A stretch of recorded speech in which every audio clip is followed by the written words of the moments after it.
Have you ever heard of Alice Guy-Blache? I'm a filmmaker. I've never even heard of that. I've never heard of Alice. I'd heard of her no, I'd never heard of her. I think people will think you're making it up. Hello and welcome to the Matt's Movie Reviews podcast. I'm your host Matthew Pejkovic and this is episode number 231. Out now in select cinemas in Australia and available in cinemas, DVD and streaming in the United States is Be Natural, the untold story of Alice Guy-Blache, a documentary that focuses on the story and influence of Alice Guy-Blache, who is considered by many to not only be the first female filmmaker, but one of the first to make a narrative fiction film way back in 1896.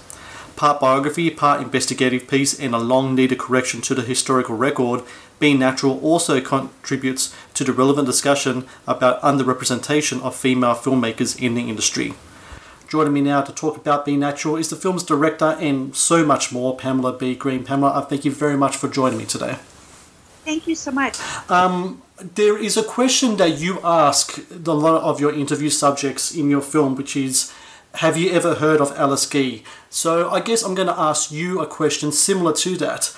When was the first time you heard about Alice, and what really made you want to look further into who she was and the impact that she had on the industry? I think for me, when I first found out about her, I was actually watching a piece about pioneering women in cinema. And I didn't go to film school. I didn't know anything about early cinema. And she had a small snippet about the fact that she was one of the first to do a narrative.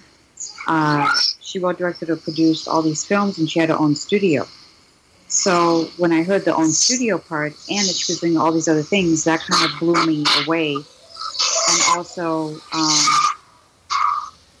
it rewired my brain a little bit because I never really thought about a first female filmmaker, and it just wasn't in the air. You know, it was, for me growing up, Spielberg, George Lucas, Scorsese, Coppola, of course, you have Agnes Varda, Bigelow, etc., but I didn't really think about women directing, even though it was there. Does that make sense? So then it just shattered something in my brain, and of course, right after that, I said, well, of course. Why wouldn't there be somebody? And then I just couldn't wait to tell everybody that I knew, and I realized that I wasn't the only one. And then I realized I had to do something about it. So Alice's story is really interesting in that it's not just about her. This film talks about the history of filmmaking, the art, the technology, and the business. And that requires quite a bit of time, resources, and money. And like I said before, this is very much an investigation piece. So where do you start with your investigation? Where do you go to first? Do you go to the historical record and see what's written in there? Yes. So I went on Wikipedia first, which, by the way, is the worst thing to do because it tends to be inaccurate, and there's so many things on the internet that are inaccurate. Yes. But for me, I wanted to know everything that was surrounding her because it's such a story that took place such a long time ago. And how do you make it relevant to an audience of 2019 and understanding the context and showing how she shines in that context? So I really needed to kind of get my degree in early cinema and everything surrounding it because, first of all, I wanted to be accurate for her, and I wanted to make sure I corrected the record for her, and I didn't want anybody to question the film from an academic aspect. So it has the spine of academic accuracy, but it really has the momentum and feeling of the detective and research, because that is what I intended from the very beginning. It is truly a detective story to find new material. It's staying up in the middle of the night, you know, looking at little images on the internet, blowing it up, hoping you're going to find something new, and having a little celebration every time you find something because it's a milestone. And I never thought I'd find so much, but I also had faith that I would find things. So it's up and down process all the way, and it was painful and gratifying at the same time. So I don't recommend you do this at home if you don't want to put in the work and know that it's going to consume all of you. I was just so passionate about her story, and I just felt that I had to do this for her. And that's why I made the documentary. I just felt like I had to do this. So it's not a linear process. Like 1 minute you're researching through books and you're trying to find things. 1 minute you're going online, you're trying to get funding. We had a Kickstarter campaign. 1 minute I'm talking to somebody who might be a descendant of somebody that you might have worked with. There's just so many different ways to do research in a detective setting that's not the usual academic setting, if that makes sense. I wasn't confined, and I didn't want to be confined. I wanted to know as much as possible, and even if there were dead ends, it's okay because it led to something else. You mentioned Kickstarter just now. I've spoken to a lot of filmmakers, especially independent filmmakers, and they've had mixed reactions towards crowdfunding, whether it's through Kickstarter or any other type of crowdfunding platform. What is your experience in regards to it? Was it something that you might think of doing again for future projects if need be? Or did you find it to be a positive experience and a beneficial one, considering you were starting from scratch and this is very much your project and you need funds to pay for the resources and the travel and in order other types of things needed to delve into this story? Absolutely. At the beginning, I was writing my own checks. So then it got to a point where I couldn't write any more checks because my day job, I do opening credits for films. I work on films from an editorial aspect, award shows, etc. But, you could only pour in so much when you're working on something this intense and massive. Kickstarter at the time was not, to me, it's an older platform. I mean, I did the Kickstarter 2013, so it's a long time ago. It was great because it made the audience aware of this project and got a lot of publicity, and then people came from different parts to donate to the project. I remained donation-based till the end of this film. But also the Kickstarter audience can be very tough on you. I mean, it took me 5 years it took me almost 10 years, but it took me 6 years actually to deliver the film to the Kickstarter backers. And, they were like, where is it already? Why is it taking so long? And if they only understood the research. But it did help me get other funders, like Dina Davis's CEO of a company told a woman, and then she bought somebody else to the table who bought somebody else to the table. So I think as hard as it is tweeting, asking people to donate, etc., what is an independent person to do when they don't have the resources, right? Studios didn't want to make this movie. They said, oh, nobody cares about a silent film, director, a woman, French, you're screwed. You're never going to get it made. So you have to find ways, and there's so many ways today. If it's not Kickstarter, it's Indiegogo, or it's GoFundMe, there's grants. There's all these different ways. It might be hard work, but the price of being able to get something done, and also the price of freedom. I made the movie that I wanted to make, so not like, oh, do this, but take this out and forget that, So, but I think it's important, and it's important to be sooner than later. I wish I would have done it earlier. Many filmmakers ask me for advice, and I just say, get the funding sooner because money goes fast. There's many things about Alice's life and career that it's impressive. I mean, she made 1,000 movies, 22 features. I think the most impressive thing about her life to me, though, was the foundation of Solak Studios in New Jersey, of all places. I had no idea, and maybe it's ignorance on my part. Maybe I'm not as brushed off in my movie history as I thought I was. that New Jersey was the creative film hub in America before Hollywood. When you find out about Solak Studios and how she co-founded this space that not only created films but invested in new technologies that led up to other filmmakers to make films and so on and so forth, how surprising and impressive was that to you, being someone who's been investigating Alice's career for so long now? That is what, that day that I saw that little snippet that she had her own studio, that's what blew my mind. I basically was like, what? I couldn't believe it. So I was as astonished as you. And then Fort Lee, we all think it's Hollywood or, French, all these things. So that completely blew my mind. And I needed to rebuild it for her so people understood, the artistry that went in, and that it's not just the first female filmmaker. Okay, fine, that's a trivia piece. Yes. Okay, she's made one of the first narratives. Okay, fine, that's another trivia piece. She wrote, directed, or produced 1,000 films and built her own studio and was a businesswoman running it. She was an artist and an entrepreneur and moved the medium forward with the language of, grammar that we use in cinema today. I mean, all the pieces are there. Setting up the beginning of the studio system, it's mind-blowing. So I still, when I talk about it, even though I feel like she took a big chunk of my life, I still am astonished that she was able to do that back then, and she had the foresight to see that it would be something valuable. Another part of the film which I felt very interesting was the historical record of movie history.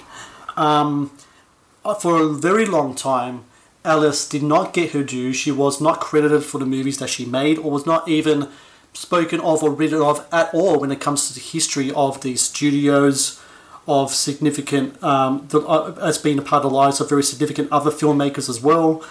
When you come across all these different eras within the historical record, what's going through your mind? I mean, you yourself work in the industry. You are no doubt a student of film as well.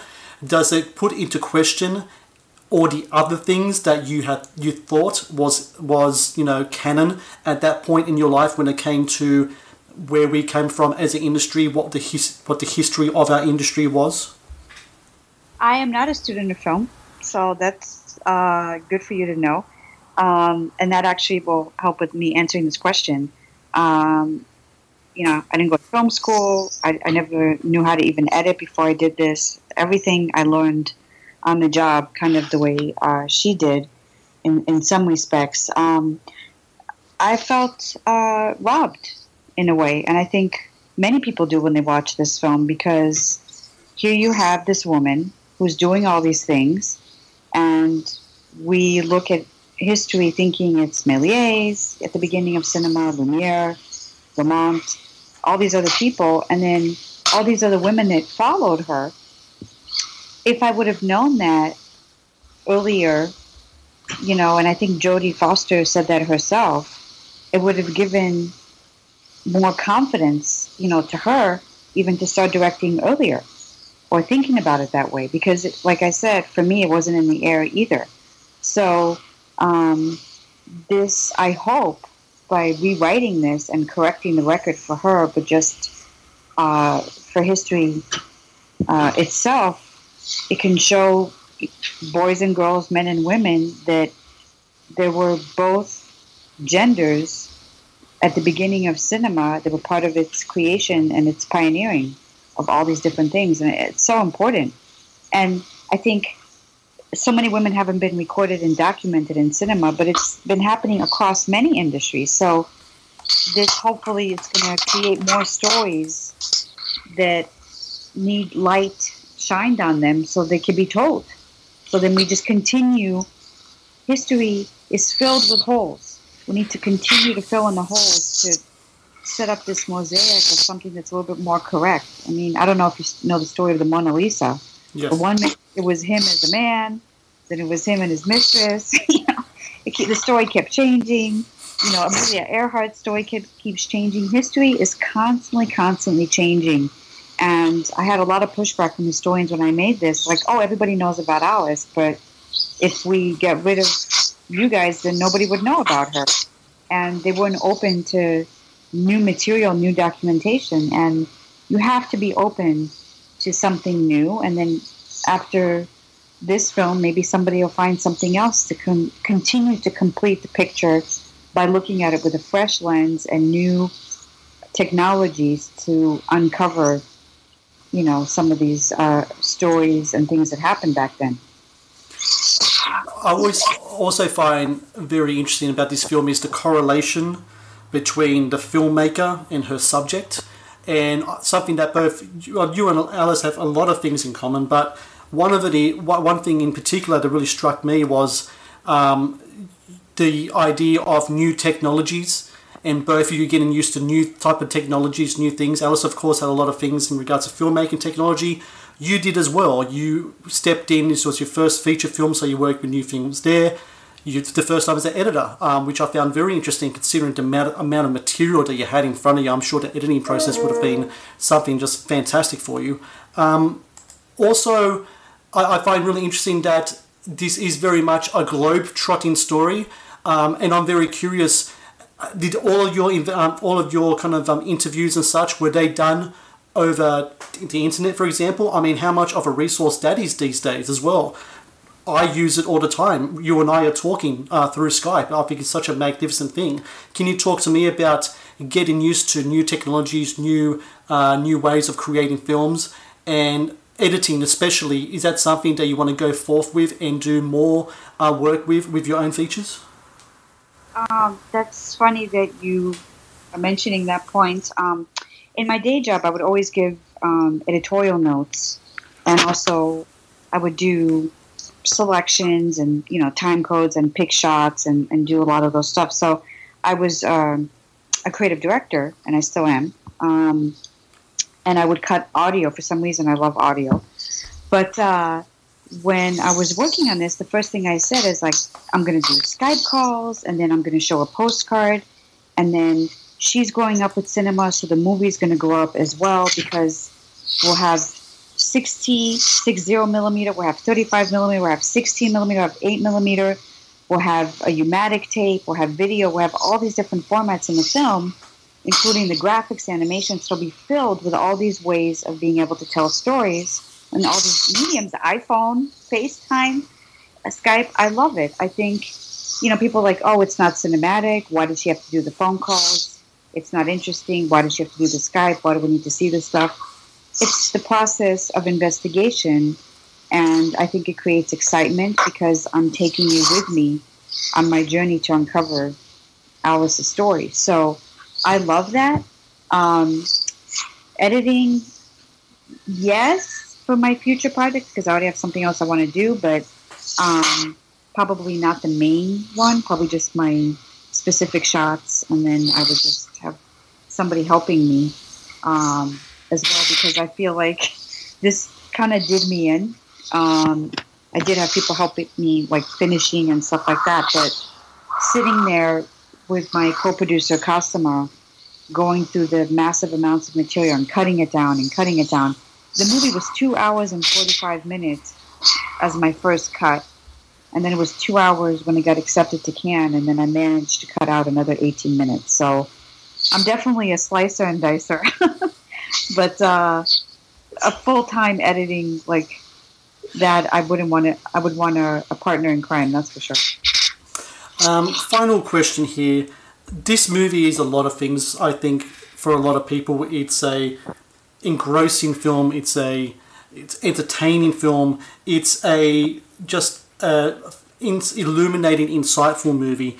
But for yourself, Pamela, when you look back on those 5 years, and now that you're talking about the film, it's out in cinemas, people can watch it in different parts of the globe. What does this whole process mean to you?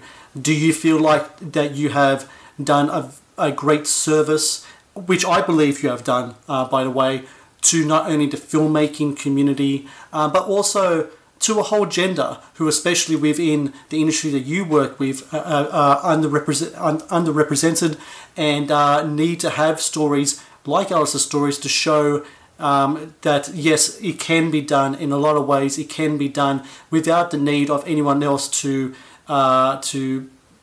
back you or what have you. Because Alice's story is very much a story of a person, of a woman who did it her way and did it on her terms as well. Yes. The Kickstarter was 6 years, but the whole process is close to 10. Wow. I have my ups and downs. I mean, sometimes I say, what did I do?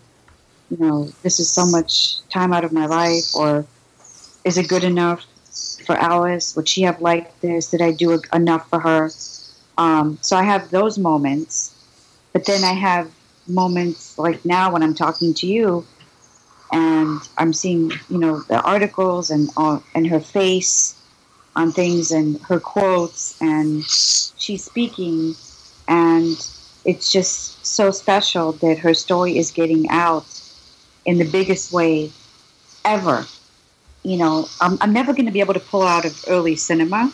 She's there forever, but I have definitely expanded her audience and brought her to the masses, and I've changed history, so that makes me proud. You know, people say if you never did anything again, you should be proud, but it's never enough for me. But I feel like for her, I corrected her record. Well, for everyone out there listening, Be Natural, the untold story of Alice Guy-Blache, out now both in the US and in Australia as well. There is a website you can go to, benaturalthemovie.com. And Pamela, I know you guys are all over Twitter and Facebook as well. Yes, Twitter, Facebook, Instagram, and you said benaturalthemovie.com. What's great about Alice, if you want to see her in a theater, you can, in the US. If you want to see her on VOD, you can. And we just keep attacking territories around the world, one territory at a time, and our goal is to get her everywhere so everybody knows about her and we change history. And look, it's a fantastic movie, and let me just end by saying I thank you very much for making this film. I think it is a much needed movie, and I also thank you very much for your time today. Pamela B. Green, I look forward to seeing more work from you in the future. I think you did a fantastic job here and on your feature film, and I can't wait to see more stuff, and congratulations again on Be Natural. Thank you so much. I'll talk to you soon.